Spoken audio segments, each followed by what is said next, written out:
Okay, what I wanted to do here is kind of an overview of what I would consider a belt knife. And a belt knife to me is something that that fits a weight and size that I would carry with me and make a choice to carry with me, for the most part all of the time when I'm out in the backcountry, whether I'm snowmobiling, on a quad, doing a canoe trip, winter camping, etc. So if it's not with me, it's obviously not going to have value or not going to be able to assist me in something that turned into a bit of an adventure that wasn't maybe necessarily intended for. So I'm going to review kind of the generic things I look for and some of the options out there as well, and kind of give a little bit of a strength and weakness with each one. So for the most part, my belt knives, I'm pretty hard on them. I'm going to use them primarily. Obviously, it's got to be able to, maybe if it's really wet or cold out, I might have to break into some wood to find some dry stuff inside, so I may have to split some wood. I may have to do a feather stick with it, etc. Strike a ferro rod, maybe an advantage, that type of thing. So, as well as assisting with shelter making if necessary. So having said that, there's a few things I definitely do try to consider when I'm looking at a knife or purchasing a knife. And and I'm going to use a quick example of some of the ones that are maybe a little bit more common over the years. Where and these are both buck knives. One's a 119 and the other one's a 124. And when we look at a tang, a partial tang or a full tang, these are a good example of the 124, right from the blade all the way through the handle to the butt is one piece of steel, and we consider that what we call a full tang. So its advantage obviously is it's a little bit more robust. It may put up with a little harder use, for sure, right? That type of thing. So first and foremost, this is another example of one that would have, this is a 119, has a partial tang. So understanding that it may not do so well or survive some of the really harder use tasks that I'm going to ask of it. So in the past, I've had some of the handles fracture and come loose, etc. So this is usually a consideration for a hard use blade. You want to understand what your blade is going to be capable of, and obviously, if I was carrying this, I may not do some of the harder tasks with it, but it still could give me the advantage to do a feather stick, that type of thing. Maybe break up some wood a little bit. So and camping chores on the cap. So understanding my choice of a full tang versus a partial tang, what I'm going to ask for it. For the most part, when I'm carrying a knife in the backcountry and around, I really I'm hard on the knives, so I'm going to work them a little bit harder. So a full tang is always my preference. So keeping that in mind, the next part we'll get into, and I'll just try and touch some of the grinds. So I've broken it down into 5 different grinds, and we'll kind of go through where their strengths and weaknesses are, and kind of the edge geometry that brings them to fruition. So in this case, this one's a full flat, which means that right from the spine to the secondary bevel of the cutting edge is one flat grind. So it has, it can be a pretty effective blade for sure. There's, it's not uncommon. There's quite a few with them. It's a little bit more robust than maybe one of the others, and we'll take a look at that. From a batoning side, but it may have, depending on the thickness of the blade, may give you a little bit more friction on the flat as it's going through the wood. It's going to have friction maybe all the way, so that's something to consider as well, but not a bad choice. Next up, we'll go to what is more common in a lot of knives over the years is a concave grind. So again, from the spine, it narrows down to the secondary bevel and the cutting edge. So a little bit more common over the years. It has some advantages maybe with some finer carving in some respects, food prep, that type of thing. It was a fairly common grind for hunting knives as well. Its weakness is obviously we have less metal through, especially as we get down to the secondary bevel, right? It becomes much thinner. So when I get into some bigger working knives and machetes that have a hollow grind, I've had a lot of challenges with them warping and fracturing as well. So something to keep in mind. And in this case, some of these, depending on the steels and the tempering, you might be able to get away with a hollow grind, but something to consider as well. Next up is a convex grind, and a convex grind is getting more common now, I guess.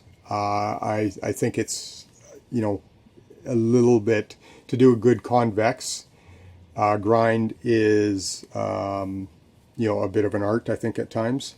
So different manufacturers and knife makers, they may vary a little bit, right? They may be a little bit wider towards the cutting edge. So a good convex grind will obviously come down and then a slight round to the secondary bevel. Its advantage again is it's got a little bit more meat. As we get closer to the cutting edge, the blade's probably a little bit heavier, maybe a little bit, it'll take maybe a little bit more harder use. The other thing with the convex is from a friction perspective, the wood doesn't necessarily and usually won't touch the 100% of that surface from top to bottom, from your secondary bevel to the top of the. So again, with the convex, it may have less friction when we're trying to break down wood or batoning through wood to split it than maybe a flat and some of the other ones. So that's a thought process to keep in mind. There are a few manufacturers. This is a Bark River, an A1 Falkniven. They can be a little. The price point might go up a little bit with a good convex grind. So something to keep in mind, but definitely a fairly strong blade design. Next up, we're going to touch what I call a saber grind. And a saber grind, in this case, this is an SRK, so it's a fairly common blade. It's definitely accessible. It doesn't come fully. This one's got a flat grind, but it's from about a third down from the spine into the secondary bevel of the cutting edge. So the spine here is relatively thick, and then it bevels down. So it's not a full flat, which would be from the top of the spine. Again, a little bit more meat in the blade, so it's a fairly strong design. It can have less friction. Obviously, if I'm trying to break into wood or split up wood, so sometimes they can be pretty effective. That perspective as well. This one obviously is a full tang through right to the end. So this blade's been around for a bit as well, fairly well known. So the saber grind, again, a little bit more meat, similar to the convex, a little bit less friction. Versus say a full flat, and your concave, depending on the design, may or may not have some. A lot of times I find the concave I can split up to where it starts to pull out, and then I get it, it kind of pushes in to, I get that friction or that, to try and get through. But all blades, all of these blades I have used batoning, that type of thing, so they do work. But in your, as you're thinking of a different blade, these are some of the options. So This one's a Gerber full tang, so this is the more expensive version of the Ultimate Survival knife, I guess. This one again is a flat grind versus a hollow grind on this. It's a saber grind, it's not full flat to the top, and again a full tang. So these are, another option to a saber grind. And last and not least, I'm going to touch kind of what we call a Scandi grind. And a Scandi grind, in this case, a lot of these depends on this is a full tang, depends on the thickness of the blade.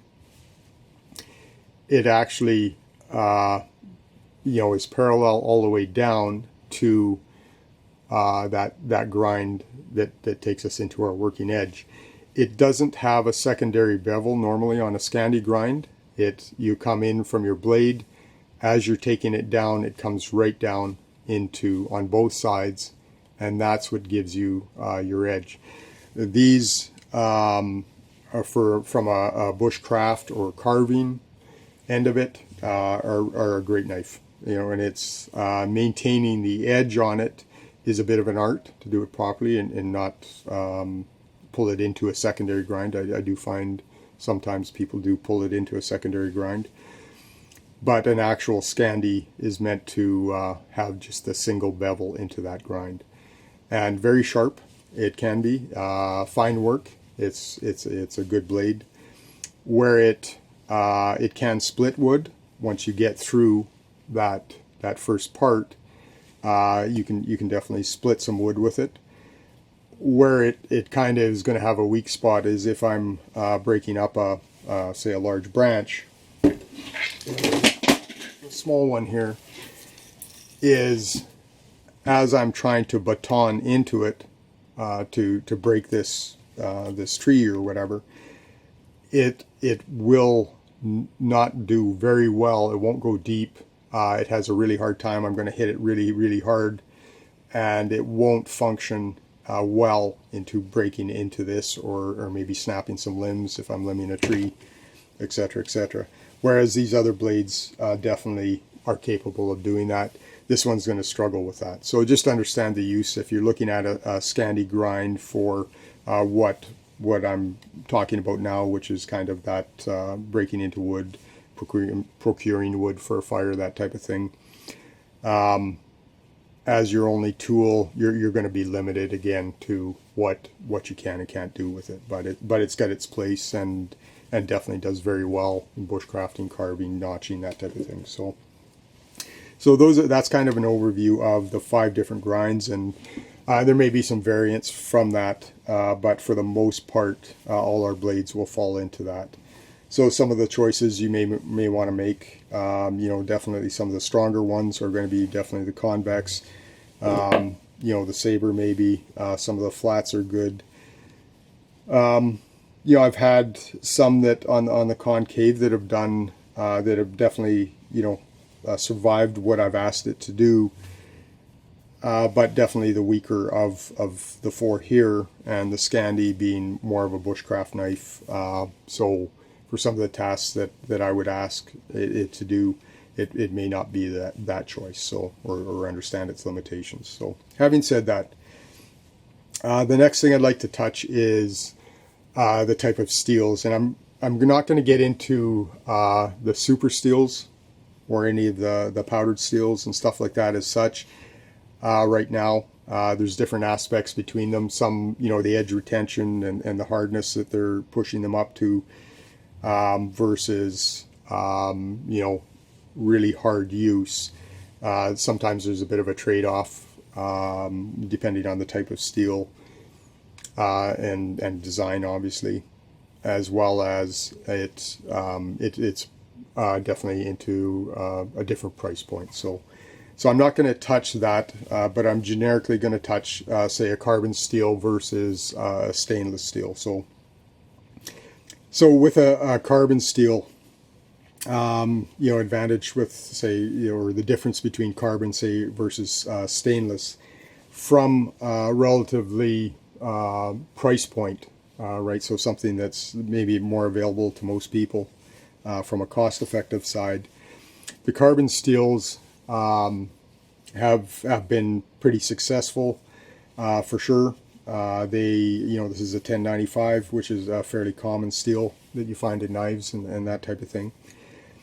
Depending on the tempering and the geometry of the blade, but a carbon steel has a few advantages. It can hold a very nice, very sharp edge.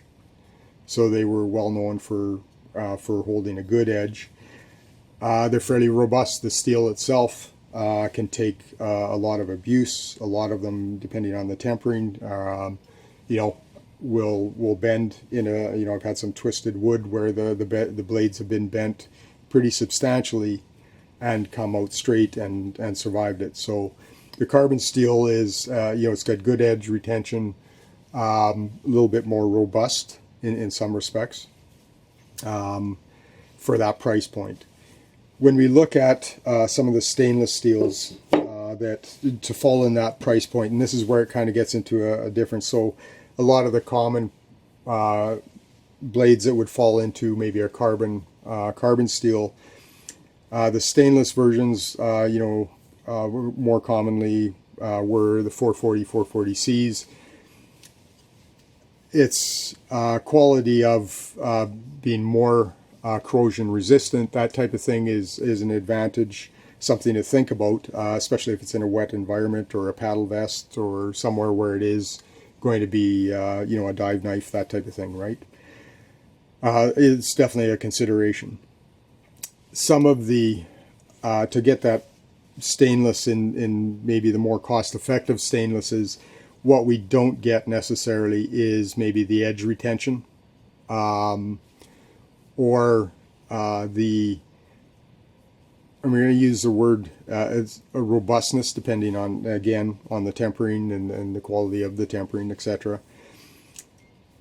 I find the stainlesses aren't a bad blade, but to get into where I get a comparable edge retention, I'm probably looking at more expensive, some of the 690s, the VG series of stainlesses that have good edge retention, definitely robust, but they're more expensive blades for sure. So something to consider. These aren't bad, if I'm not mistaken. These ones fall into a similar 440C or 440 stainless.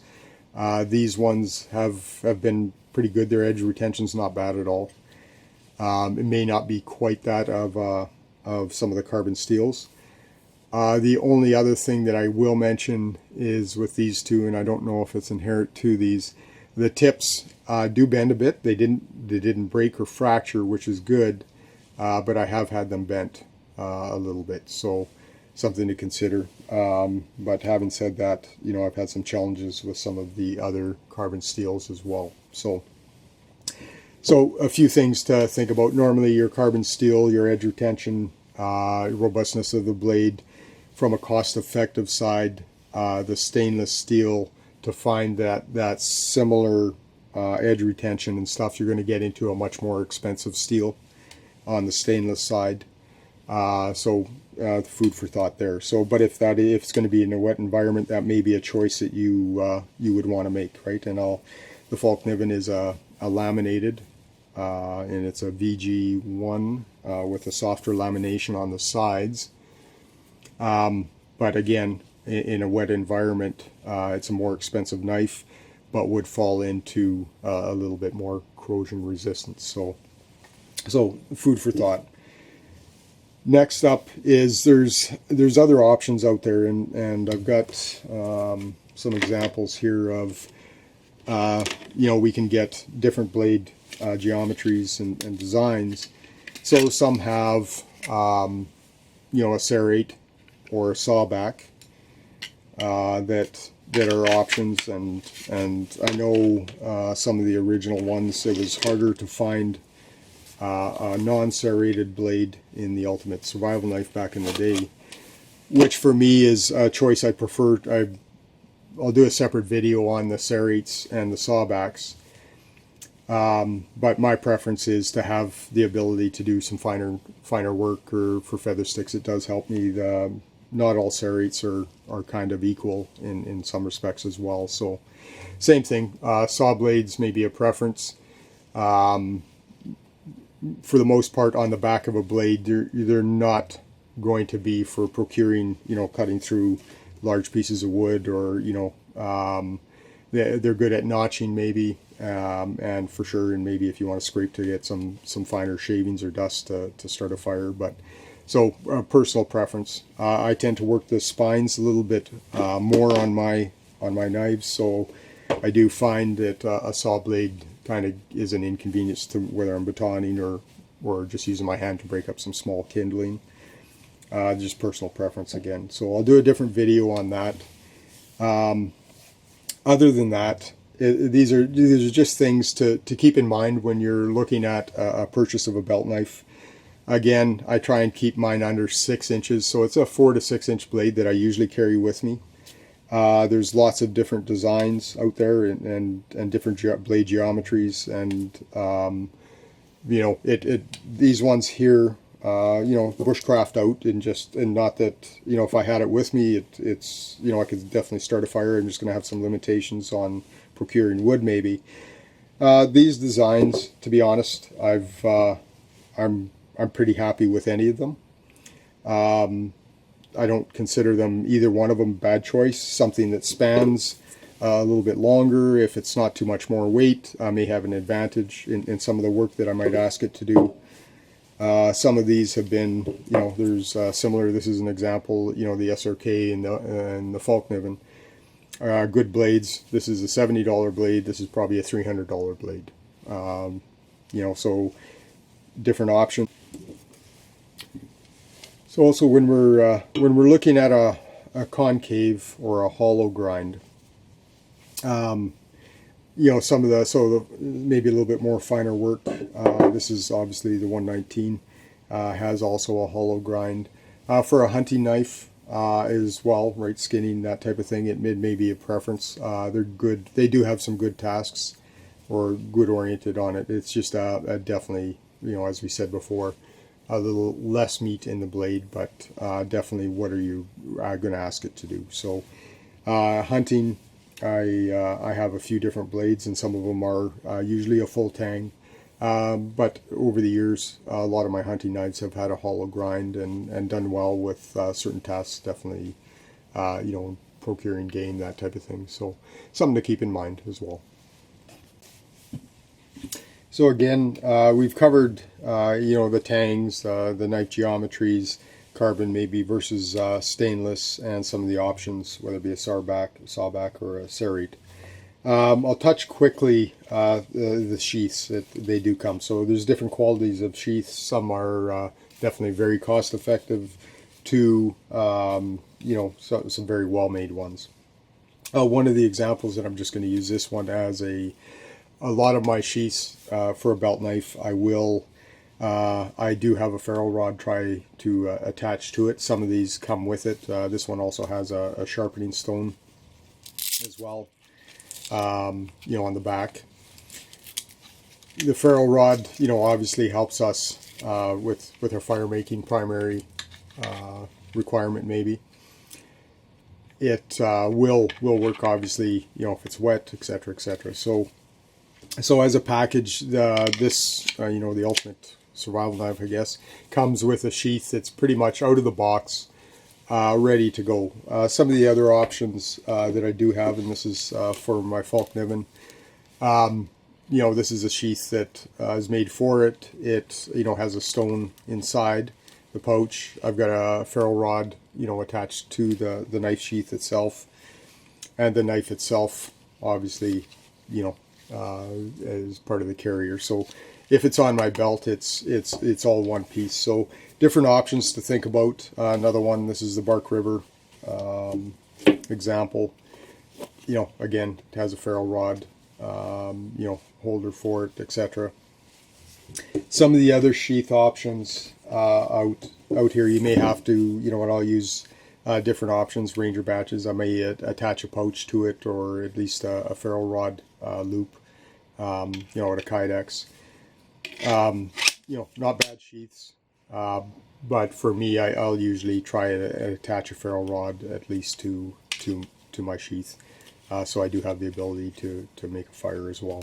So, and that's obviously something we want to practice. So we'll do a separate video on maybe some of that, or some of the options with some of our belt knives, as well as some of our working knives. The other thing I did want to touch quickly is tempering. And if, when we talk about our Rockwell hardness, so usually that's obviously, the harder the Rockwell, generically, we have maybe some better edge retention. It's a harder steel, maybe not as soft, etc. But there is some challenges if we have the tempering's too hard or too high. So what we can find is some of the blades will chip out rather than roll over. So there can be some, definitely some failures, major failures with that. And I've got a couple of examples, and this is a more expensive blade, but the tip actually snapped off, whereas I used some of the examples of some of the other knives where the tips bent a bit but didn't snap. Now eventually, if I'm digging out a hunting arrow or a field point, or trying to get into some wood to maybe find some dry stuff to make a fire, I do look at the tempering. That's something to consider as well. So you would prefer it to bend rather than fracture or snap, that type of thing. I'll give you some examples of some major failures with some of the blades, where this one was being batoned, and that's a pretty major failure where the whole blade snapped. We've got another one here, which isn't obviously a belt knife, but it's a good example of what happens when maybe the tempering or the steel it didn't roll, it actually fractured out. And I've had a few blades that I've tested over the years that have had some pretty major failures if the tempering process was a little bit high or too hard, or maybe not well done in some cases. So something to keep in mind. Some of these blades are pretty consistent. I haven't had, and they fall into different price ranges for sure. Some more expensive ones, but definitely some cost-effective ones. This one's, I've had 2 or 3 of these. This one's been fairly well used. I've never had a failure with some of these. So and this I think is an SK5 version, etc. So things to keep in mind as well. So sheath configurations, some are out of the box. Again, this is another Gerber, the full tang, or the higher end version, I guess. It comes out of the box ready to go. It's got a striker on the back for the ferro rod that's already ground in. Some of the other ones I do find that I have to do a little bit of work to it. This is an SE, and just the coating itself I'll take off just so I can strike a ferro rod, and that's my preference, rather than I don't want to use a blade because I want to maintain that sharp for my other tasks. So keep in mind, some of these, you may have to put together into a little bit of a kit if that's what you're, want to carry with you. My preference, again, it's with me. It's on my belt all the time.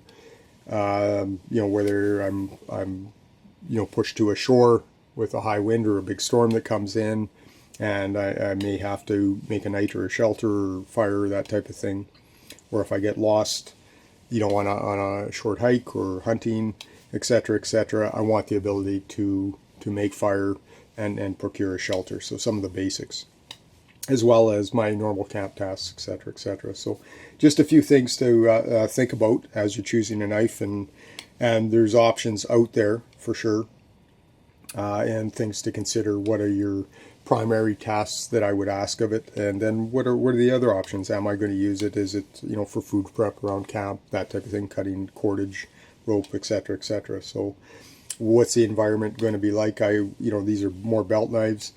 Paddle vest knife, I have different different requirements that I kind of look at it, and for the most part it's entanglement. I want to be able to tuck cordage, etc., etc. But as being said, if the last thing I should lose, if I'm on a whitewater trip and I lose my boat, that type of thing, and all my gear in it, what's on my paddle vest, that knife may have to do a little bit more. So I can go through that in a separate video, what I carry in different scenarios and in my paddle vest for primary, definitely whitewater. So a couple of the things to think about too. So when you're choosing a belt knife, we talked about, it's something that we'd carry and weight and that type of thing that's a little bit more comfortable to carry. Also, definitely to keep in mind is the length. So I've got a different example, and I'll just show you where some of the differences in some of the stuff that we're going to do with it. This is an SE3, obviously an SE6. When it comes to when I'm breaking up some wood, if I can span it, it definitely gives me the advantage of being able to strike here as I start getting down into it. With the smaller knife, I have a limited span on it, so I'm more reliant on striking the spine because it really won't span the wood. The same thing whether I'm breaking it up or talking through it. But as you see, it will go in, and I can work my way around the wood maybe to break this piece if it was too big to manage. The other, again, obviously with the SE6, I'm out here, I can drive it in a lot farther, so it gives me that advantage. Whether I'm splitting the wood, down into getting maybe just some dry stuff inside, being able to span it also helps. So size of the knife is a thought that you need to consider. As I say, this would be one of the smaller ones for sure. An SE3, I consider that. So I'm limited to diving in the depth of the spine, which understand where it can function and limitations. Something like this, definitely it'll span it. So that's a consideration as well. I was also just going to touch quickly on, we talked about a Scandi grind. So this is more of a wood lure design, I guess. And I'll do a lot of this procuring wood at times. The Scandi has a bit of a challenge getting in, right? It's not. It has, it's going to have a challenge penetrating that far. I get maybe a quarter of an inch in, and it really bogs down. So food for thought there. I just thought I'd show you guys that as well. This is the hollow grind version. So I'm just going to give it a couple of, and it definitely, will go in. It does hold up on the ridge as it widens out a bit, and that's the challenge. So you're limited to a depth of cut there. This is more of a convex grind, not full, but this one's been pretty effective, and it definitely will dig deep. So food for thought there. The flat grinds, some of the convex grinds, and the hollow grind to a point. But and I'm going to grab we'll give a saber grind here with a flat. We'll try that just to give you guys an idea what the penetration's like. So this is the SRK. And again, it definitely will penetrate. So, short of the Scandi grind, this is where that doesn't work well, for sure.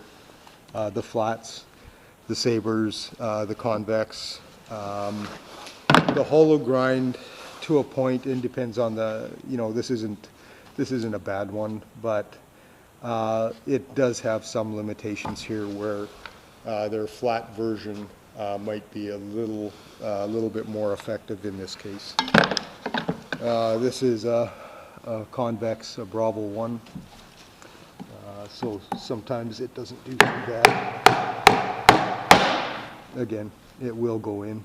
It's a little bit thicker than maybe the SE, so that's where it does hold up, and the SEs will, with the full flat, will do a good job as well. So just to give you an idea of what we might use it for, and if that makes sense. So.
here across my chest.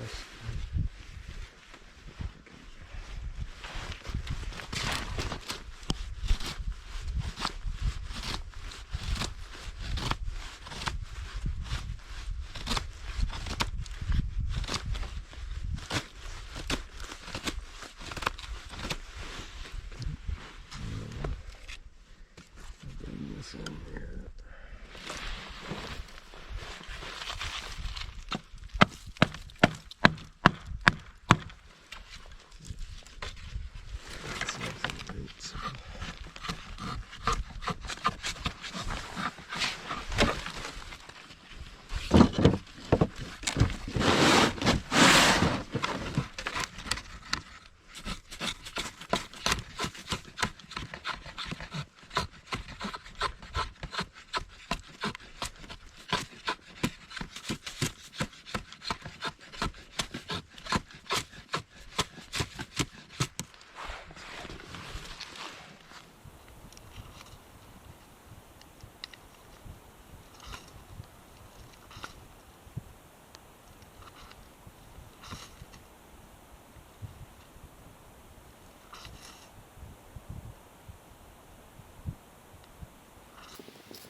Oh, nice.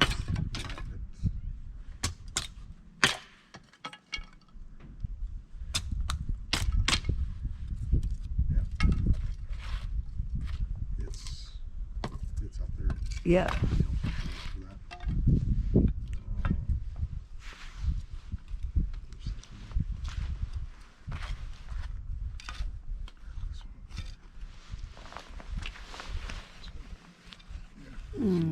Beautiful. Yeah,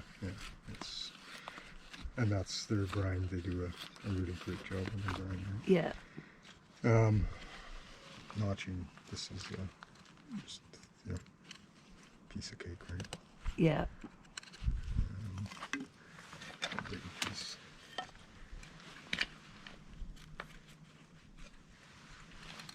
Yeah, just. Very nice. Yeah, so that's so good blade, little bigger. Yeah.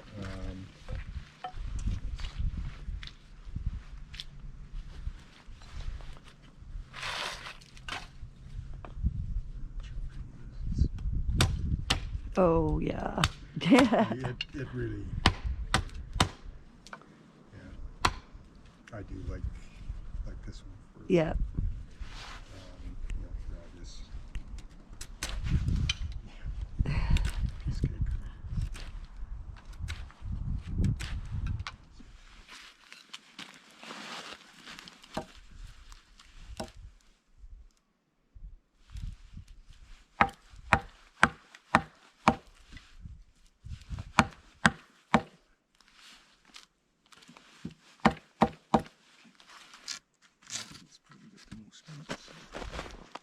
There? Yeah.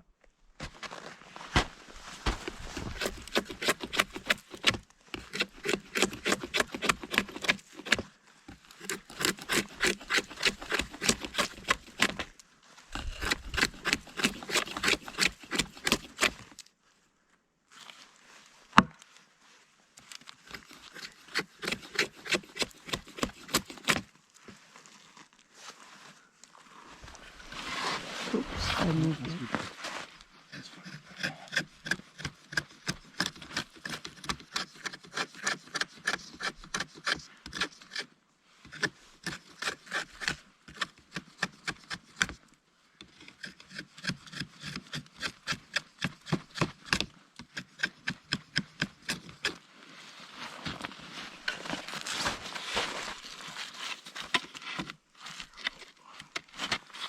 Beauty. Let's go right in and see.